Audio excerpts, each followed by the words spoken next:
Umuriro warayewatse mu birindiro vyose vyizimbwebwe za Sarambwe, inyenzi za Sarambwe, aha ndavuga iwalikale aho bita Kibati. Muri gwa rurimi rwacu uco usanga kenshi twatanguje ni mu karere canke ni mu gace ka Kibati, aha aho Wazalendo FARDC baraye bakoze ibintu bita gucucuma, baracucuma umwana w'umunyarwanda, baracucuma novuga ati bamwe ndashe kuba ndabita inzira karengane kuko batwagwa muri ruya rugamba ku nguvu, ariko haraye hafiriye umuntu yitwa imbwebwe ya Sarambwe RDF-M23, aho ibirindiro bine vyose vyigaruriwe na Wazalendo na FARDC. Muri kano kanya tuvugana umuriro bawutanguje ngo mu gatondo kuno munsi niho bawutanguje, babazindukiramwo barabacucuma aha Ikibati, ngo mamanze ndabibutse tumere nk'abasubira inyuma kugira dutahure ni hehe neza na neza. Aha hantu haraye habareye intambara bagacucuma uwitwa imbwebwe ya Sarambwe RDF-M23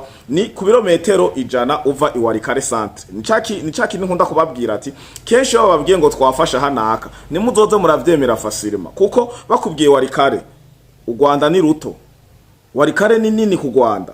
Bavuze rero ngo intambara yabere ku birometero 100, ibaze ibirometero 100 basohotse u Rwanda, uva ku mupaka uja ku wundi ibirometero 100 uba wahejeje gusohoka u Rwanda. Ibaze rero uva Walikale centre intambara ikabera ku birometero 100 uva Walikale centre, ariko ukaguma uri iwalikale. Mwabafyumva rero aha niho mbashaka ko tubanza dutahure. Mugo kaza wumva ziriya mbwebwe za Sarambwe ziraje ngo twafashe nzibira rifuaturwa igihugu cy'u Rwanda, ikwanzira narenga. Mugo kaza wumva ngo twafashe ngo bafashe nzibira, ntimuzoze muremera amakuru mutabanje kuyatohoza, mugerageze kurondera inshuti n'abagenzi baba mu gihugu ca Kongo mubabaze ibi bivugwa nivyo. Reka rero twigarukire ku makuru y'intambara. Ndavuga ko ikambi zigera kuri 4 ndazibabwira aho hari hacumbitse izi mbwebwe za Sarambwe igihe zirashwe ziva iwalikale.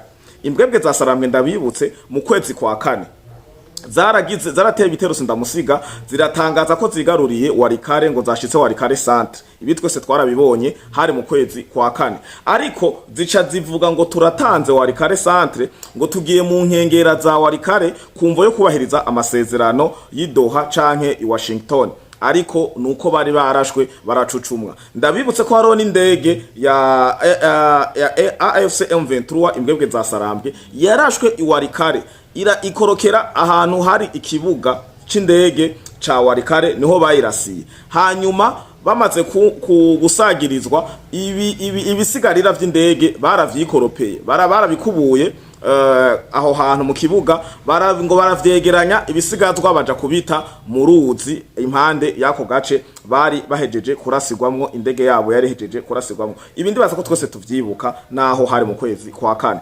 Kuva rero mu kwezi kwa 4 nibo bari muri aka gace ka Kibati hariya iwalikale, nibo bari babayemwo kuva mu kwezi kwa 4. Bari bamaze amezi 5 baba aho hantu baraye batswe. Murumva ko bari bahagize ikirimbiro, hari wabo bari bamaze kuhamenya, kandi bari bamazeyo umwanya munini. Ndababwira rero muri uno mwanya ayo makambi yose ari mu maboko ya Wazalendo. Gwagwaruka gwa Kongo gwatanguwe rusuzugurwa kabisa, gwarasugugurwa kuko ingeso canke indero ya gisirikare ntibari bafise, ntibari bazi ivyo barimwo. Bo bari bazi ni ambiance no gufata karashi ukaruma hamukarasa mu kirere uko minduru kwa kundi dora tubibona abadolesa babigira haba mu mareresi canke ahandi. Ariko ubu Wazalendo yarabaye ediki.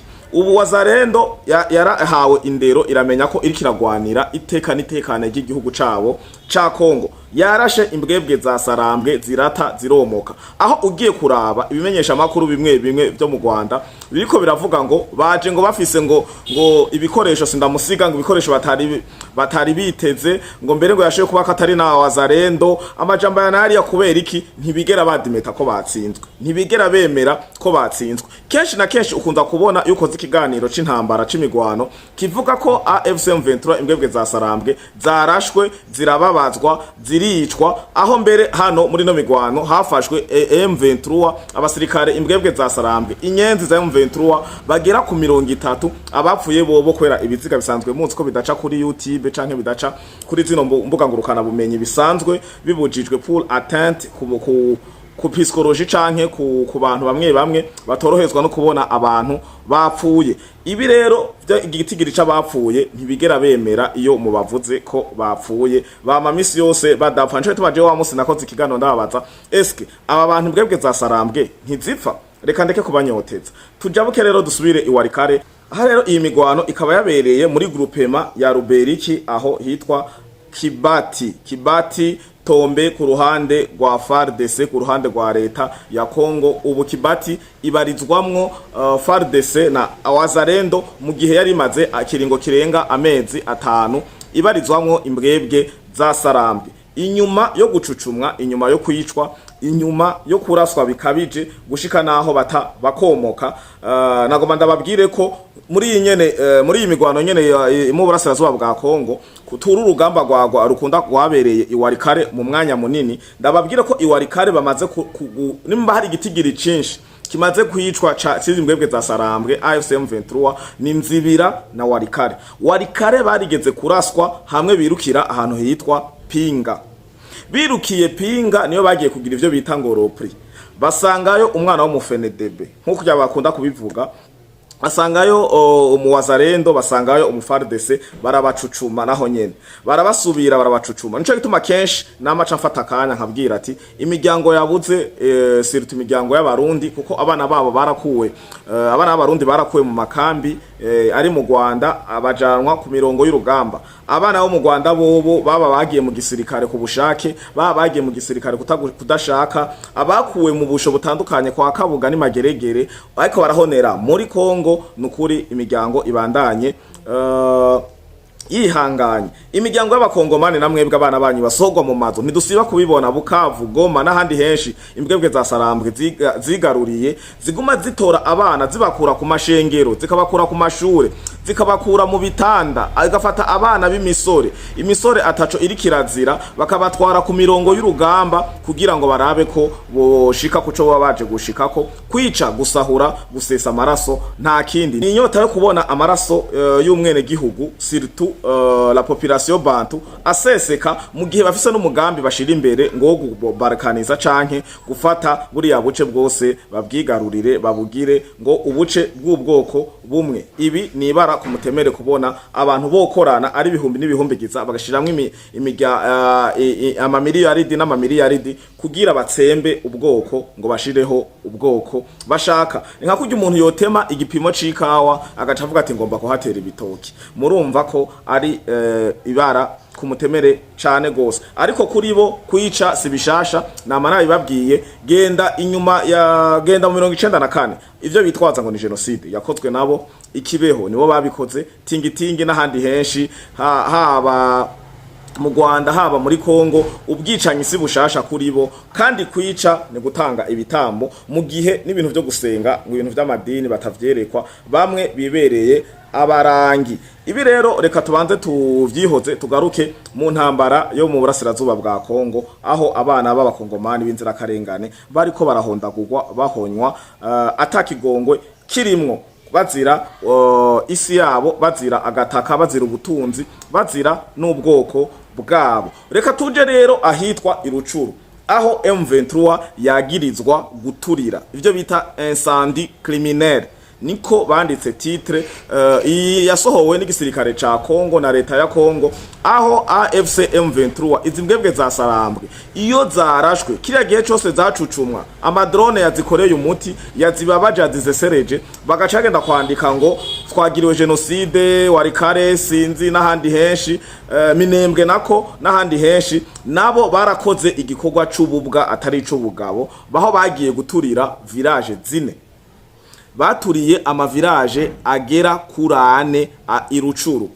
Irucuru muratwara imigwano itoroshe. Irucuru naho nyene igitigiri c'aba M23 AFC-M23 bamwe ngo 6,000 7,900 nabo nyene barahasize ubuzima, kuko harapfiriye abantu benshi n'ubu bakibandanya bapfa. Aha rero ndiko ndavuga ni muri groupement yitwa Kihondo, groupement Kihondo muri territoire ya Rucuru. Aha imbwebwe za sarambwe AFC-M23 yakoze ishano ikora ibara, apana ngo kunze ku murongo w'urugamba, yubiriye abenye gihugu iturira village zine, apana ngo mu gihe c'intambara baraturiye. Ndababwira igituma bahaturiye. Ubushize nakoze video ndiko nababwira ivya Shabunda ukungene bagiye gutemagura ibitoki n'ibindi bintu vyo babikura birebire vyogaragaza ko mengo hari amashamba. Kubera izi mbwebwe za Sarambwe ntizizi urubuga rw'urugamba rwa Kongo, ntizizi Kongo n'abanyarwanda ntibahametriza, bagacagenda barakangagurika kubera babaye impfu zababanye nyinshi bagabanutse, ubuye basigaye baharugwa mu macumi, kare bahora bari mu majana, ubu bagenda bakebaguzwa. Rero ikintu citwa ishamba igisaka ahantu bobona kumengo ntibahatahura cane, nta taktike zo kuhagwanira boronka, baca bakora ivyo ayo mashano swat bagatemagura imyumbati, ibitoki n'ibindi bikura nkavyo kugira ngo habone. Ngo neho ngo mama wanje ngo Wazalendo n'abandi bafatanyije urugamba FARDC ngo binyegeza canke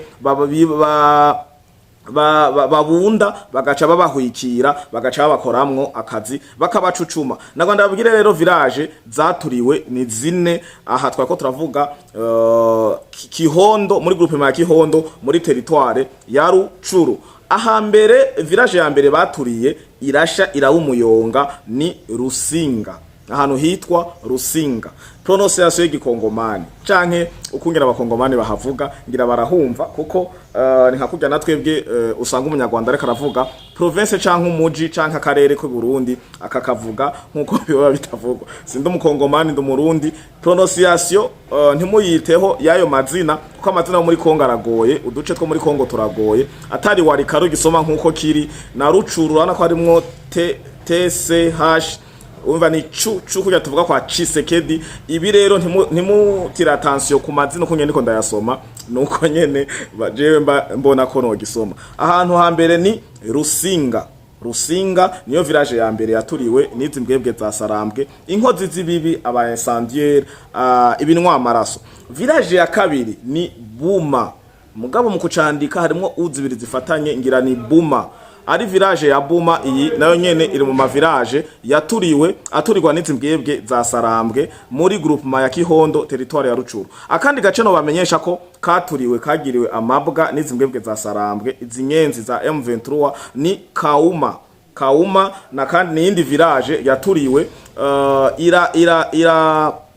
baraturira barakuza ko kwa kunenye nako ndababwira ati kugira ngo habe raze barahadesima barajaniranya yabi bitungwa y'abantu barimwo, gusa igitigiri c'abahafiriye ntikirahamenyekana, naco nyene tuzoza tukibabwira. Iyindi village yaturiwe ni village yitwa Muigya ni GY umva ni Muigya mu kunyera bagisoma ngira ni Muigya nyene cyane Muija.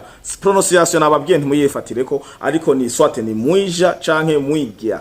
Iyo ni village yindi yaturiwe n'izi mbwebwe, izi nkozi zikibi za M23, imbwebwe za Sarambwe. Amakuru yiriwe canke amakuru yazindutse nayo nuko Wazalendo ya derojeje yashoboye gusohora mu makambi ibirindiro bine byari birimwo imbwebwe za Sarambwe, zinyenzi za AFC M23, ubu harimwo Wazalendo na FARDC. Iki kiringo nkaba ndababwira ati hari hamaze igihe kinini aho haramaze amezi 5 higaruriwe na AFC M23. Urumva ko atari amakuru yo umuntu yo kwirengagiza, na makuru yo ku murongo w'urugamba ameze neza, aho benshi mu mbonesha kure za Kongo canke mu mbonesha kure mpuzamakungu iyi nkuru zayigiye ko zirayitosora zirayinonosora, ariko nta mbonesha kure nimwe yo mu Rwanda yayivuze. Mama wa Gasabo babandi bakunda kwiterera hejuru